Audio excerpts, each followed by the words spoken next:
বন্ধুরা, Bengali moms কিচেনে আপনাদের সবাইকে স্বাগত। আমি সোমা সরকার। আজকে বানাতে চলেছি পনিরের পকোড়া। তো এই পনিরের পকোড়াটা একটু নতুন ধরনের। তো কেমন করে বানানো হয় তাহলে চলুন দেখা যাক। পনিরের পকোড়া বানানোর জন্য দেখুন, সবার প্রথমে আমার পেঁয়াজ আমি কুচি করে নিয়েছি, আর এই যে অ্যারারুট নিয়েছি ময়দা, আর অবশ্যই পনির, আর নিয়েছি এই যে এইটা পেঁয়াজ। এইটাই আমার আসল কাজ। এই যে পেঁয়াজগুলো দেখুন আমি গোটা গোটা নিয়েছি। এইবারে পেঁয়াজগুলোকে আমাকে এমনি করে কেটে নিতে হবে। পুরো কাটবেন না, শুধু একটুখানি, এই যে এতটা চিল লাগিয়ে নেবে। পুরো কাটবে না, আধখানা, এই যে এই করে আমি 4টে পেঁয়াজ কেটে নিলাম। একটু বেশি বড় পেঁয়াজ হলে আপনারা দুটোতেই বানাতে পারেন, আর যতটা পরিমাণে বানাবেন অতটা। এই যে অর্ধেক করে কেটে নিয়েছি। বসিয়ে দিয়েছি আমি জল। এই যে জল ফুটতে রয়েছে, আর আমি এই পেঁয়াজগুলো দিয়ে দিচ্ছি। এই 4টে পেঁয়াজ একটু বয়েল হতে দিয়েছি। এই বয়েল না করলে আমি খোসাগুলো ছাড়াতে পারবো না।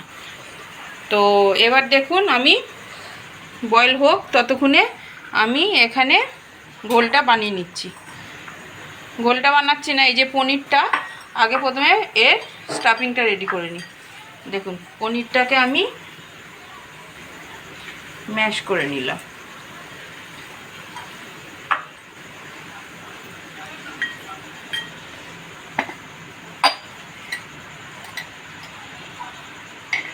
দেবো নুন পরিমাণ মতন,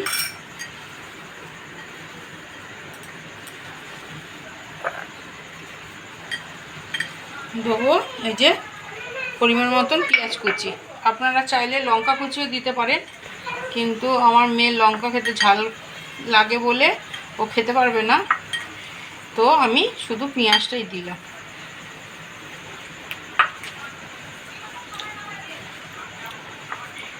এই যে স্টাফিংটা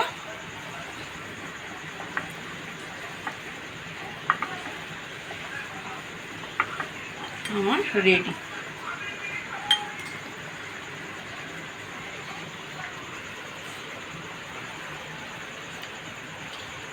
এবার আমি এই ঘোলটা বানিয়ে নিচ্ছি। দেখুন, প্রথমে নিয়েছি আমি অ্যারারুট। যতটা অ্যারারুট নেবেন অতটাই ময়দা নেবেন।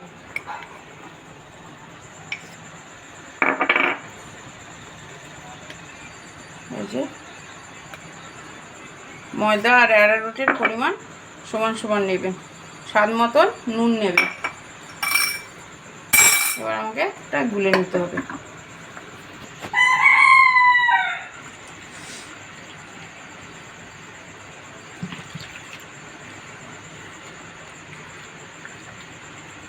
দেখুন, একটু পাতলা করে গুলবেন যাতে এটাকে ডিপ করা যায়।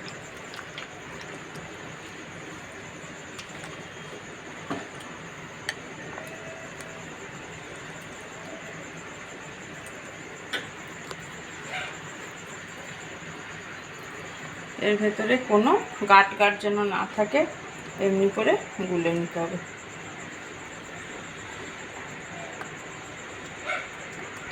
দেখুন, এমনি করে গুলতে হবে। এই যে এমনি ব্যাটারটা এটা হবে। এটা বেসনের ব্যাটার হবে না, এটা অ্যারারুট আর ময়দা। দেখুন ভালো করে গোলা হয়ে গেছে।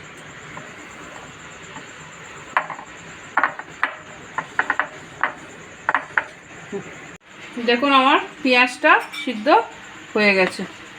এই যে দেখুন, সিদ্ধের পর এমনি মুখটা খুলে যাবে। আমি গ্যাসটা বন্ধ করে দেবো, দিয়ে এক এক করে পেঁয়াজ আমি তুলে নিচ্ছি। এই দেখুন মুখটা খুলে গেছে।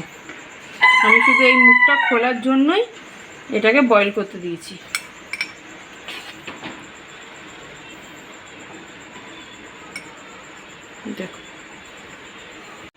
দেখুন আমার পেঁয়াজগুলো, এই যে মুখগুলো খুলে গেছে। এই যে এমনি করে ধরে একটু পুশ করলেই পেঁয়াজের পাপড়িগুলো খুলে আসবে। আমাদের এই পেঁয়াজের পাপড়িগুলোই দরকার। এমনি করে একটু চাপবেন, পেঁয়াজের পাপড়িটা খুলে যাবে।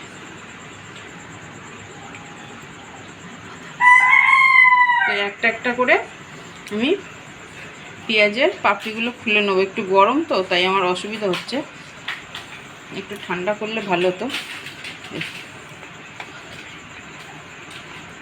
দেখুন এই যে, তবে আমি এক এক করে সব পেঁয়াজের পাপড়ি খুলে নিই। দেখুন আমার পেঁয়াজের পাপড়িগুলো খোলা হয়ে গেছে। এবার আমি এর মধ্যে স্টাফিং করবো। দেখুন এমনি করে নেবেন। এই যে পেঁয়াজের পাপড়িগুলো, আপনারা বড় সাইজের পেঁয়াজ চাইলে নিতে পারেন, ছোট পেঁয়াজও নিতে পারেন। দেখুন এমনি এইটার ভিতরে মুড়িয়ে দিলে আর পনিরটা দেখুন এমনি হবে, আর খুলবে না।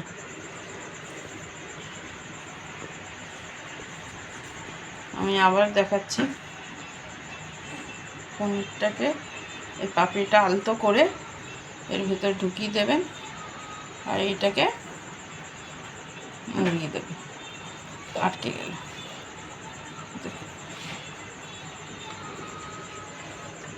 আমি একে একে সব বানিয়ে নেব।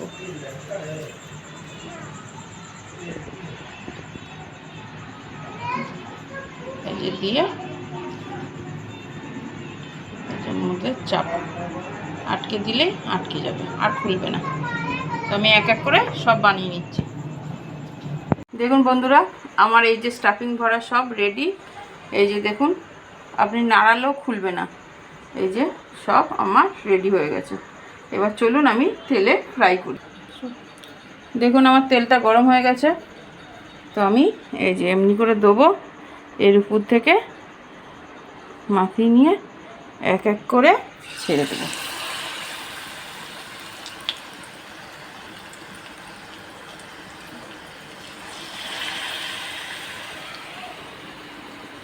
এইভাবে এক এক করে আমি দিয়ে দেবো।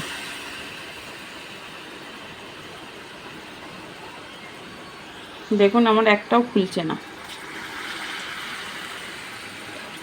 এটা পনিরের পকোড়াটা, পনির পেঁয়াজি বলতে পারেন। পনিরের পকোড়াটা এটা খুব খেতে ভালো লাগে আর নতুনত্ব।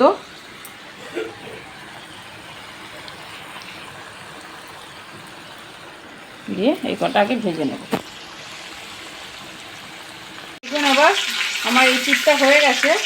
আমি আলতু করে এবার এই চিপটা ভেজে নেব। আমার এই চিপটা লাল লাল হয়ে গেছে, আমি ওই চিপটা লাল লাল করে ভেজে নেব। দেখুন আমাদের পনিরের পকোড়াটা রেডি হয়ে গেছে। এবার আমি তুলে দেখাচ্ছি।